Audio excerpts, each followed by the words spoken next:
غزہ کے اندر جو ہو رہا ہے، جس طریقے سے 66,000 بے گناہ لوگ وہاں شہید کر دیے گئے، 20,000 سے زیادہ بچے شہید کر دیے گئے، تو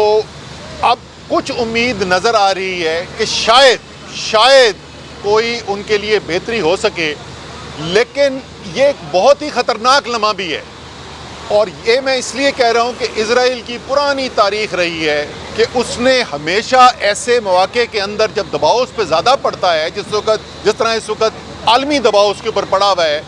وہ اپنا کام نکلوا لیتا ہے اور ہر معاہدے میں وہ یہ کرتا ہے کہ جو اس کو چاہیے ہوتا ہے وہ پہلے اس کو مل جاتا ہے، اور اس کے بعد جو اس نے کرنا ہوتا ہے وہ بعد میں ہوتا ہے، وہ کرتا ہی نہیں ہے۔ اس لیے بڑا ضروری ہے کہ تمام مسلمان ملک بھی، جو بڑے ممالک پاکستان کے دنیا کے بشمول پاکستان کے، جو اس کے اندر اب شراکت داری کر رہے ہیں، اور مجھے خوشی ہے کہ پاکستان بھی اس کا حصہ ہے اس وقت، بہت غور سے بڑے احتیاط سے چلنا ہے، اور اس قسم کے کام نہیں ہونے چاہیے جس طریقے سے ابھی شہباز شریف صاحب نے کیا کہ ڈونلڈ ٹرمپ کی ادھر ٹویٹ نہیں آئی تھی اور پڑھے بغیر انہوں نے اس کی واہ تعریف کر دی کہ جی زبردست کمال ہو گیا، اور جس وقت اس کے خلاف رد عمل آیا کہ اس کے اندر تو کوئی فلسطین کی ریاست کی بات نہیں ہے، کوئی ان کے حقوق کی بات نہیں ہو رہی، اس کے اندر اسرائیل نے جو تباہی مچائی ہے اس کے خلاف کوئی بات نہیں ہو رہی، تو پھر اپنے وزیر خارجہ پاکستان کو سارے دنیا کو یہ بتانا چلا کہ جی میرا جو وزیر اعظم ہے وہ تو بغیر چیزیں پڑھے ہوئے جو ہے بیان داغ دیتا ہے، کیونکہ اس کو کہیں بوٹ پالش نظر آ جائے تو فوراً اٹھا کے بوٹ پالش شروع کر دیتا ہے۔ اور میاں صاحب خدا دا واسطہ وزیر اعظم کی کرسی پہ بیٹھے ہو،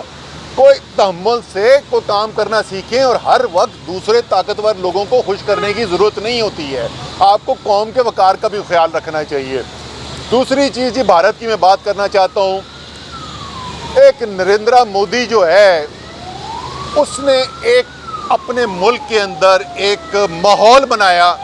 کہ بھارت جو ہے وہ دنیا کی بڑی سپر پاور بن گیا ہے، اور ہم سب کو تہس نہس کر دیں گے اور تباہ کر دیں گے۔ بیچارے جو بھارت میں رہنے والے مسلمان ہیں ان کو اتنی سخت مشکلوں کا سامنا کرنا پڑا کہ جس کی انتہا کوئی نہیں، گوشت کھانے کے اوپر لوگ جو ہیں وہ شہید کیے جا رہے ہیں،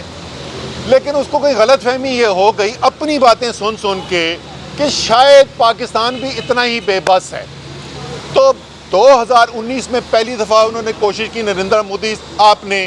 آپ کو ذلیل کر کے ابھی نندن کو چائے پلا کے نلا دلا کے ہم نے واپس کر دیا آپ کے بچے کو۔ اس کے بعد پھر آپ نے اس سال کوشش کی، پھر اس دفعہ پاکستان کی افواج نے آپ کو ٹھیک ٹھاک چنگا ٹھوکا ہے اور آپ کو اپنی اوقات دکھائی ہے، اور ابھی میں دیکھ رہا ہوں کہ پچھلے چند دنوں سے دوبارہ ایک بھارت ماحول بنانے کی کوشش کر رہا ہے کہ پاکستان کو تباہ کر دیں گے، برباد کر دیں گے، صفحہ ہستی سے مٹا دیں گے۔ اور صفحہ ہستی سے مٹانے والا اللہ ہوتا ہے، تمہارے پاس یہ طاقت نہیں ہے، اور اپنی اوقات کے اندر رہ کے بات کرنی چاہیے ان کو۔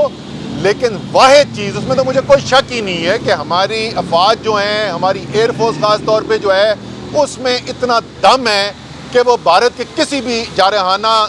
عزائم کو خاک میں ملا سکتی ہے۔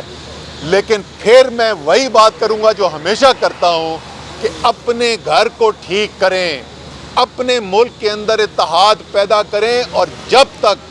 پاکستان کی سب سے بڑی سیاسی پارٹی کو آپ نے دیوار سے لگایا ہوا ہے، پاکستان کا سب سے مقبول سیاستدان جو ہے وہ اڈیالہ جیل میں پڑا ہوا ہے، اس وقت تک پاکستان کے اندر سیاسی بحران ختم نہیں ہو سکتا، اور حقیقی معنی میں جس طریقے کا اتحاد ہونا چاہیے وہ نہیں آ سکتا۔ تو اسی امید پر، اسی مطالبے پہ میں ختم کروں گا کہ جی اپنے ملک کے اندر کے حالات، سیاسی بحران کو ختم کرنے کے لیے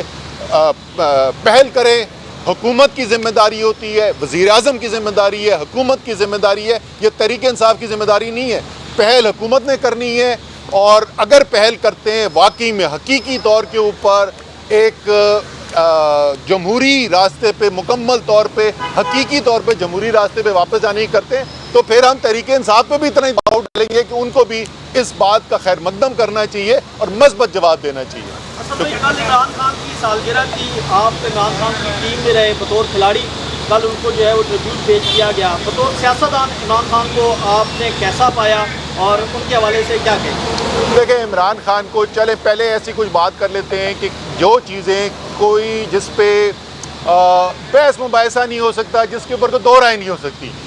پچھلی کم سے کم 50 سال کے اندر کوئی سیاستدان پاکستان میں نہیں نکلا جو عمران خان کے آدھے بھی قد کا ہو۔ عمران خان نے پاکستان کی سیاست کے اوپر جو اثر ڈالا ہے وہ اس کے کوئی قریب بھی نہیں آتا ہمارے خیال میں، اور پاکستان کی بہت بڑی اکثریت کے خیال میں عمران خان نے پاکستان کی سیاست میں جو اثر ڈالا ہے وہ ایک مثبت اثر رہا ہے۔ آپ کو پتہ ہے میں ہر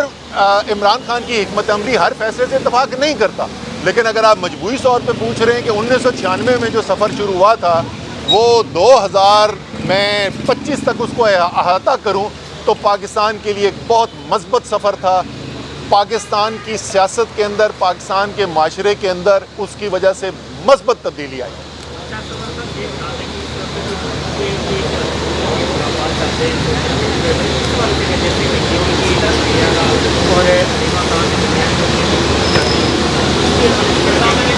دیکھیں جی، یہ ایک تو بار بار یہی مجھ سے سوال پوچھا جاتا ہے، تو یار یہ صورتحال جو ہے نا یہ ہو نہیں گئی ہے، یہ صورتحال پیدا کی گئی ہے۔ آپ نے لیڈر کو جیل کر کے، پارٹی کو توڑ کے، ورکروں کے گھروں پر حملے، رشتہ داروں کو اٹھا لیا، ورکروں کو اٹھا لیا، سزائیں دے دی، تو آپ نے باقاعدہ طریقے سے پاکستان کی سب سے بڑی جمہوری پارٹی کو ٹکڑے کرنے کی کوشش کی ہے۔ اس کے نتیجے میں آپس میں اندر اختلافات نظر آتے ہیں، تو اس میں کیا تعجب کی بات ہے؟ یہ اس میں کوئی تعجب کی بات نہیں ہے کہ ایسے حالات پیدا ہو گئے، لیکن سیاسی حقیقت پاکستان کی جو ہے وہ بڑی سادہ ہے میرے بھائی۔ عمران خان ہے اور پاکستان کے عوام اس کے ساتھ ہیں، پارٹی میں کون کس کے ساتھ لڑ رہا ہے اسے کو تک رکھی ہے۔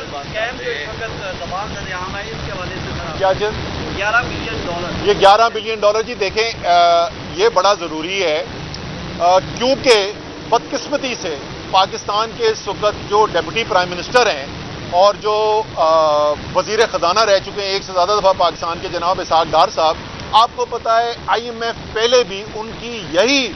ڈیٹا کو چھپانے کی، ہیرا پھیری کرنے کی جو حرکتیں ہیں ان کو پکڑ چکا ہے۔ تو پہلی شکوک و شبہات ہیں، تو IMF نے اب جو سوال یہ پیدا اٹھایا ہے کہ یہ 11 بلین ڈالر کا ڈیٹا کے اندر کے جو فرق نظر آ رہا ہے اس کی تحقیقات کی جائیں، تو بالکل فوری طور پر اس کی تحقیقات ہونی چاہیے اور پتہ چلنا چاہیے کہ یہ 11 بلین ڈالر کا سوال کوئی چھوٹا سوال نہیں ہے۔ 11 بلین ڈالر پورا IMF پروگرام جو ہے اس سے زیادہ رقم ہے، تو 11 بلین ڈالر جو ہے اس کی کیا حقیقت ہے، کدھر چلا گیا یہ پیسہ؟ سر ایک منٹ بتائیے گا